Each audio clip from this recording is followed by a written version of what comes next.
என்னை ஆட்கொண்டவரும் நான் செவிக்கிறவருமான ஆண்டவராகிய இயேசு கிறிஸ்துவின் நாமத்தினாலே அன்பின் நல்வாழ்த்துக்கள். கிறிஸ்து இயேசுவுக்குள் மிகவும் பிரியமான அன்பு சகோதர சகோதரிகளே, நம்ம அத்தனை பேருக்கும் ஒரு காரியம் தெரியும். விதைக்கப்படும் எந்த காரியமானாலும் அது முளைத்து எழும்பும் என்பது நமக்கு நன்றாய் தெரியும். ஆனால் நாம் எதை விதைக்கிறோம் என்பதுதான் மிக முக்கியமானது. பாருங்கள், நீதிமொழிகளின் புத்தகத்தில் 11வது அதிகாரத்தில் 18வது வசனத்தின் 2வது பகுதியை குறித்து கொண்டு தியானித்து பாருங்கள்.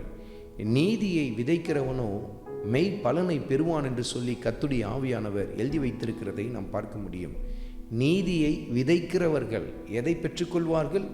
மெய்யான பலனை பெற்றுக்கொள்வார்கள் என்று சொல்லி கர்த்தருடைய ஆவியானவர் சுட்டி காட்டுகிறார். பாருங்கள், இன்றைக்கு பல பேர் தீமையை விதைத்து கொண்டிருக்கிறார்கள்.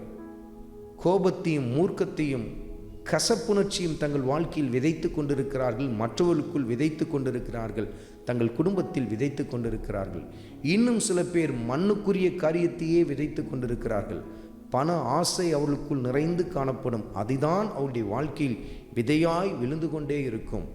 கர்த்தருடைய ஆவியானவர் சுட்டி காட்டுகிறார், அருமையான மகனே, அருமையான மகளே, நீ எதை விதைத்து கொண்டிருக்கிறாய் என்பதை நிதானித்துப்பார். மனுஷன் எதை விதைக்கிறானோ அதையே அறுப்பான் என்று சொல்லி கர்த்தருடைய ஆவியானவர் தன் வார்த்தையில் எழுதி வைத்திருக்கிறார். தீமையை விதைப்பீர்கள் என்று சொன்னால் தீமையை தான் நீங்கள் அறுவடை செய்வீர்கள் என்று சொல்லி கர்த்தர் சுட்டி காட்டுகிறார். ஆனால் அதே சமயத்தில் நீதியை நீங்கள் விதைக்கும் பொழுது மெய் பலனை பெறுவீர்கள் என்று சொல்லி கர்த்தருடைய ஆவியானவர் சுட்டி காட்டுகிறார். நீதியை விதைத்தல் என்று சொன்னால் ஆண்டவர் இயேசு கிறிஸ்துவின் வார்த்தைகளை உங்கள் வாழ்க்கையில் விதையுங்கள், மற்றவருடைய வாழ்க்கையில் விதையுங்கள், உங்கள் குடும்பத்தில் விதையுங்கள், அவருடைய தெய்வீக சுபாவத்தை விதையுங்கள். மெய் பலனை நீங்கள் பெற்றுக்கொள்வதை பார்க்க ஆரம்பிப்பீர்கள்.